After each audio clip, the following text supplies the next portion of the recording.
কারণ এই জঙ্গল দ্বারা পরিবেষ্টিত মন্দিরে আশ্রয় নিয়েছিল বনজন্তু, ডাকাত এবং পর্তুগিজ জলদস্যুরা। ধীরে ধীরে বালির নিচে চাপা পড়ে যায় এই বিশ্ববিখ্যাত কোণারকের সূর্য মন্দির। মর্নিং বন্ধুগণ, এই মুহূর্তে আমি আমার সহধর্মিনীর সাথে এসে পৌঁছেছি কলিঙ্গ রাজ্যের কোণারকে। এই কোণারক শহরটি উড়িষ্যার জগন্নাথ মন্দির থেকে 35 কিলোমিটার দূরে এবং উড়িষ্যার রাজধানী ভুবনেশ্বর থেকে 65 কিলোমিটার দূরে অবস্থিত। এই যে দেখতে পাচ্ছেন, আমরা এখন কোণারক সূর্য মন্দিরের যে টিকিট কাউন্টার আছে ওই পাশে, এখানে একটা বোর্ড দেওয়া আছে, সেখানে দাঁড়িয়ে আছি। এখানে টিকিট কেটে আমরা পৃথিবীর ঐতিহ্যবাহী এক স্থান কোণারকের সূর্য মন্দিরে প্রবেশ করব। ভারতের 7টি আশ্চর্যের মধ্যে অন্যতম আশ্চর্য হচ্ছে এই কোণারকের সূর্য মন্দির। আজ আমি এই কোণারক সূর্য মন্দির আপনাদের দেখাবো, সাথে সাথে এই কোণারকের সূর্য মন্দিরের ইতিহাস এবং এক উপকথা শোনাবো। টিকিট কাউন্টারে টিকিট কাটার পর আমরা এখন এগিয়ে যাচ্ছি সেই কোণারক মন্দিরের সদর দরজার দিকে। সঙ্গে থাকুন, কেউ ভিডিওটা স্কিপ করবেন না। যেতে যেতে আমি এই কোণারকের ইতিহাস কথা বলতে বলতে এগিয়ে যাই। এই কোণারকের সূর্য মন্দির সম্পর্কে রয়েছে এক বিশাল পৌরাণিক কাহিনী, রয়েছে ঐতিহাসিক কাহিনী, রয়েছে স্থানীয় মানুষদের একটি সুন্দর উপকথা। প্রথমে আমি যে পৌরাণিক কাহিনী রয়েছে সেই পৌরাণিক কাহিনীর সূচনা করছি, আপনারা মন দিয়ে শুনুন। শ্রীকৃষ্ণের পুত্র শাম্ব ছিলেন খুব সুন্দর রূপবান, নয়ন ভোলানো রূপ ছিল তার। নারদের ডাকে একদিন সাড়া দিতে ভুলে গিয়ে নারদের ক্ষোভের নজরে পড়ে শ্রীকৃষ্ণপুত্র শাম্ব। তাই নারদ প্রতিশোধের চেষ্টায় লিপ্ত হয়ে থাকে, অহর্নিশি সুযোগ খুঁজতে থাকে শাম্বর প্রতি প্রতিশোধ নেওয়ার জন্য। একদিন শ্রীকৃষ্ণ গোপিনীদের সঙ্গে লীলা খেলায় রত রয়েছেন। সেই সময় নারদ মিথ্যা করে শাম্বকে বললেন, তোমার বাবা শ্রীকৃষ্ণ তোমাকে দেখা করতে যেতে বলেছে।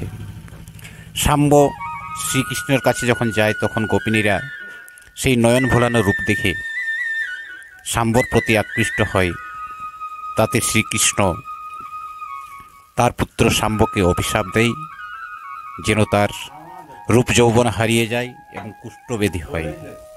ফলস্বরূপ কুষ্ঠব্যাধিতে আক্রান্ত হয় শ্রীকৃষ্ণপুত্র শাম্ব। শ্রীকৃষ্ণপুত্র শাম্ব তখন কেঁদে কেঁদে চন্দ্রভাগার তীরে মৈত্রীবনে সূর্যের আরাধনা করেন এবং সম্পূর্ণ সুস্থ হয়। সূর্যদেবের আশীর্বাদে সুস্থ হয়ে শ্রীকৃষ্ণের পুত্র শাম্ব সূর্যদেবতাকে প্রতিষ্ঠা করেছিলেন। তারপর কয়েকশো বছর পর উড়িষ্যার গঙ্গ রাজবংশের রাজা নরসিংহদেব 1300 শতাব্দীতে 1255 খ্রিস্টাব্দে 12 বছরের রাজস্ব দিয়ে 1200 শিল্পীর সাহায্যে এই বিশ্ববিখ্যাত সূর্য মন্দির নির্মাণ সম্পন্ন করেছিলেন।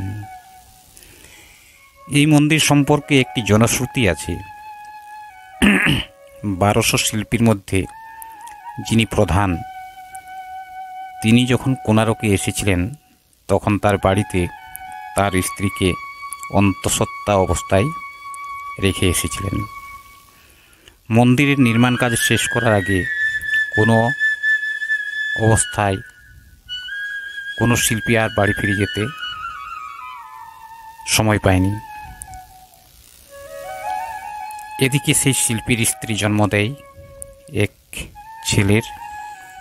ছেলের নাম ধর্মদাস। ধর্মদাস বাড়িতে পূর্বপুরুষদের পুঁথি পড়ে নির্মাণ শৈলীতে দক্ষতা অর্জন করেছিলেন। একদিন পিতার সাথে সাক্ষাৎ করার উদ্দেশ্যে কোণারকে ধর্মদাস এসে পৌঁছায় এবং পিতা পুত্রের মিলন ঘটে, কিন্তু পারস্য শিল্পীকে উদাসীন দেখে ধর্মদাস তার পিতার কাছ থেকে জানতে পারে আর মাত্র 7 দিন সময় আছে। ওই সময়ের মধ্যে মন্দির সম্পূর্ণ না করতে পারলে পারস্য শিল্পীকে রাজা প্রাণদণ্ড দেবে। শিল্পীগণ দিনরাত অক্লান্ত পরিশ্রম করে ছেনি হাতুড়ির সাহায্যে মন্দিরের নির্মাণ কাজ সম্পন্ন করেছে, কিন্তু কেউ মন্দিরের চূড়াতে কলস বসাতে পারছে না। এ কথা শুনে তার পিতাকে সে বলে রাজার কাছ থেকে 52 টন ওজনের শক্তিশালী চুম্বক নিয়ে আসার জন্য। সেই চুম্বক নিয়ে আসার পর ধর্মদাসের বুদ্ধিমত্তায় কোণারকের মন্দিরের চূড়াতে কলস বসানো হয়। ধর্মদাস বসে আছেন 228 ফুট উঁচুতে সূর্য মন্দিরের চূড়াতে। নিচ থেকে 1200 শিল্পী আনন্দে উল্লাসে সমস্বরে জয়ধ্বনি দিতে লাগল, জয় ধর্মদাসের জয়, জয় ধর্মদাসের জয়। ধর্মদাস তার জয়ধ্বনি শুনে ভাবল তার পিতা 1200 শ্রমিকের সাহায্যে 12 বছর অক্লান্ত পরিশ্রম করে মন্দির নির্মাণ করেছেন। ছেনি হাতুড়ির সাহায্যে মন্দিরের গায়ে অপূর্ব শিল্পকর্ম ফুটিয়ে তুলেছেন। এই ধ্বনি, এই জয়ধ্বনি তার প্রাপ্য নয়, এই জয়ধ্বনি তার পিতার প্রাপ্য। তাই ওই 228 ফুট উঁচু থেকে ধর্মদাস লাফ দিয়ে নিচে পড়ে যায় এবং মারা যায়। রাজা দেখেন বিগ্রহ প্রতিষ্ঠার আগেই মন্দিরে রক্তপাত, তাই মন্দিরে সূর্য দেবতার প্রতিষ্ঠা আর করা হয়নি। শিল্পীদের শিল্পসত্তা নিয়ে দাঁড়িয়ে থাকে এই সূর্য মন্দির। তারপর অনেক দেশি বিদেশি শত্রুদের আক্রমণে এই মন্দির ধ্বংসপ্রাপ্ত হয়ে গেছে বহুবার। 1508 সালে কালাপাহাড়ের আক্রমণে এই মন্দিরের অনেক অংশ ধ্বংসপ্রাপ্ত হয়েছিল। 1626 সালে রাজা দ্বিতীয় নরসিংহদেব সূর্যদেবের বিগ্রহটি পুরীতে জগন্নাথ মন্দিরে নিয়ে যান এবং সেখানে আলাদা মন্দিরে সূর্য ও চন্দ্রদেবের বিগ্রহ স্থাপন করেন। এছাড়া পরবর্তীকালে মারাঠা আমলে কোণারক থেকে অনেক প্রস্তরখণ্ড ও ভাস্কর্য পুরীতে নিয়ে যাওয়া হয়। পুরীতে জগন্নাথ মন্দিরের সিংহ দরজার সামনে যে অরুণ স্তম্ভটি রয়েছে সেটা 1779 সালে কোণারক থেকে পুরীতে নিয়ে যাওয়া হয়। সূর্য মন্দিরের সামনে যে ভগ্নাবশেষ নাট মন্দির দেখা যায় সেটা অপ্রয়োজনীয় মনে করে মারাঠারা ভেঙে ফেলে দেয়। এভাবে 18 শতকের আগেই কোণারক মন্দির তার গৌরব হারিয়ে পরিত্যক্ত অবস্থায় পড়ে থাকে বছরের পর বছর। জঙ্গলে পরিপূর্ণ হয়ে যায় মন্দির সংলগ্ন এলাকা। জানা যায় এই মন্দিরের ত্রিসীমানায় কোনো লোক তখন যেত না ভয়ে, কারণ এই জঙ্গল দ্বারা পরিবেষ্টিত মন্দিরে আশ্রয় নিয়েছিল বনজন্তু, ডাকাত এবং পর্তুগিজ জলদস্যুরা। ধীরে ধীরে বালির নিচে চাপা পড়ে যায় এই বিশ্ববিখ্যাত কোণারকের সূর্য মন্দির। প্রায় 300 বছর বালির নিচে চাপা পড়ে থাকে এই সূর্য মন্দির। 1904 সালে বড়লাট লর্ড কার্জন এই মন্দির পুনরুদ্ধার করেছিলেন। আমরা যে মন্দিরটি দেখছি সেটা নাকি সূর্য মন্দিরের সামনের নাট মন্দির, মূল মন্দিরের অংশ নাকি এটা নয়। এই সূর্য মন্দিরের চূড়াতে যে শক্তিশালী চুম্বক ছিল সেই চুম্বকের প্রভাবে নাবিক এবং পর্তুগিজ জলদস্যুদের জাহাজের কম্পাস বিকল হয়ে যেত। তাই তারা দিকভ্রম হয়ে পড়ত, দুর্ঘটনার কবলে পড়ত। পর্তুগিজরা তাই ওই চুম্বকটিকে নষ্ট করে দেয় বলে একটি জনশ্রুতি আছে।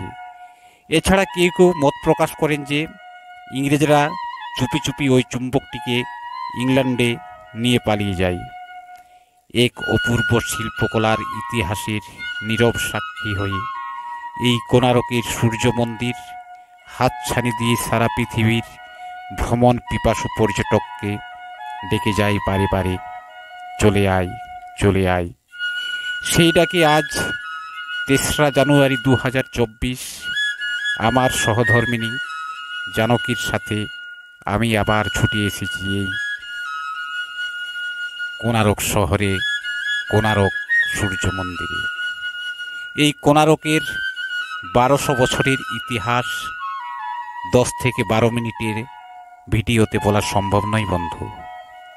আপনাদের যদি ইতিহাস শোনার ইচ্ছা থাকে কমেন্ট করে জানান, তাহলে আবার কোনো একদিন ফিরে আসব এই চন্দ্রভাগা সি বিচ থেকে ৩ কিলোমিটার দূরে কোণারকের সূর্য মন্দিরে, এবং এই মন্দিরের ইতিহাস খুঁজে নিয়ে উপহার দেওয়ার চেষ্টা করব আপনাদের।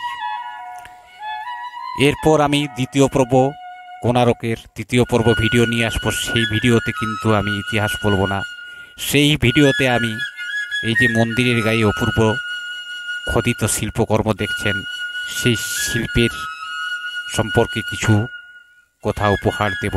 তাই সকলেই আপনারা ভিডিওটা দেখবেন, অগ্রিম আমন্ত্রণ জানিয়ে রাখলাম। এবং প্রথম পর্বটি আজকের মতো এখানেই শেষ করছি। আমার ট্রাভেল উইথ তিলক ইউটিউব চ্যানেলের পক্ষ থেকে আপনাদেরকে অসংখ্য অসংখ্য ধন্যবাদ জানাচ্ছি ভিডিওটা সম্পূর্ণ দেখার জন্য। দ্বিতীয় পর্ব ভিডিওটা অবশ্যই দেখবেন। ভালো থাকবেন, সুস্থ থাকবেন।